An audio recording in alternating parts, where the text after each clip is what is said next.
क्या private sector में भी रिजर्वेशन मिलना चाहिए? कर्नाटक गवर्नमेंट की ये बिल पारित हो गई या नहीं? आइए जानते हैं विस्तार से। नमस्कार, मेरा नाम कंचन है और आप देख रहे हैं जन दर्पण न्यूज। आजकल कर्नाटक के रिजर्वेशन बिल की खबर सुर्खियों में है।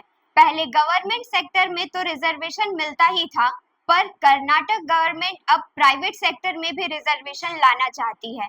हालांकि इस बिल पर विवाद होने के बाद फिलहाल के लिए तो स्थगित कर दिया गया है, लेकिन इस कानून में देश में नई बहस छेड़ दी है कि क्या प्राइवेट सेक्टर में भी रिजर्वेशन मिलना चाहिए। पहले तो मैं बता देती हूँ कि कर्नाटका की सरकार ने कौन सा नया कानून बनाया है। कर्नाटका सरकार के इस नए कानून में पहला मैनेजमेंट कैटेगरी है, जिसमें manager, supervisor, team leader, operational head और एडमिनिस्ट्रेटर के पद की जो नौकरियां हैं, उन पर स्थानीय लोगों को 50% आरक्षण दिया जाएगा। दूसरा नॉन मैनेजमेंट कैटेगरी है, जिसे मिडिल लेवल का जॉब कहा जाता है। इसमें स्थानीय एम्प्लॉयज को 70% का आरक्षण दिया जाएगा और ये जॉब कर्नाटका के कन्नड़ बोलने वाले स्थानीय लोगों को मिलेगा। और ये स्थानीय लोग वह होंगे जिनका जन्म कर्नाटक में हुआ हो या वो व्यक्ति पिछले 15 साल से कर्नाटक में रह रहा हो, साथ ही उसे कन्नड़ बोलना और लिखना आता हो। ये 3 कंडीशन है। यदि आप इन तीनों कंडीशन को पूरा करते हैं तो आपको कर्नाटक में 50 से 70% का आरक्षण दिया जाएगा।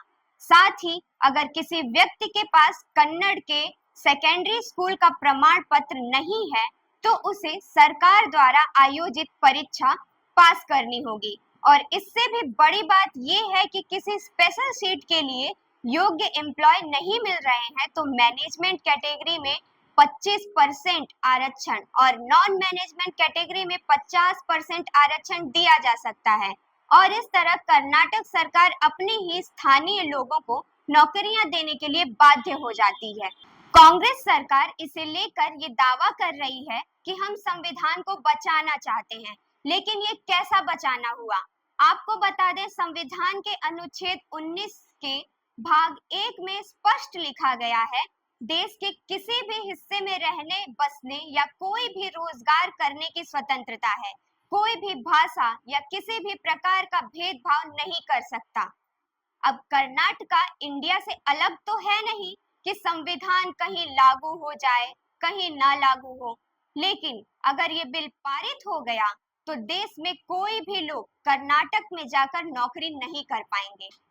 और यह बात इसलिए चिंताजनक है क्योंकि कर्नाटक की राजधानी बेंगलुरु को इंडिया का आईटी हब कहा जाता है।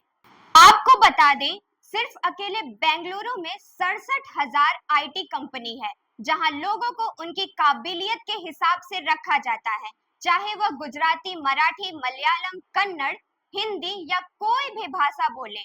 और ये बिल आने के बाद कर्नाटक को छोड़कर किसी दूसरे राज्य के एम्प्लॉय अप्लाई नहीं कर पाएंगे, भले ही वो कितने भी काबिल हों। यही वजह है कि कर्नाटक रिजर्वेशन बिल स्थगित कर दिया है। और बड़ी बात तो ये भी है कि ये बात अब सारे राज्यों की गवर्नमेंट तक पहुंच चुकी है। तो जरा सोचिए, हर राज्य की सरकारें ऐसा बिल लाएं तो सारे एम्प्लॉयज अपने अपने क्षेत्र में ही रह जाएंगे और प्राइवेट कंपनियों को भी बड़ा घाटा हो सकता है। इस बारे में आपकी क्या राय है, हमें कमेंट करके जरूर बताएं और देखते रहें जन दर्पण न्यूज। धन्यवाद।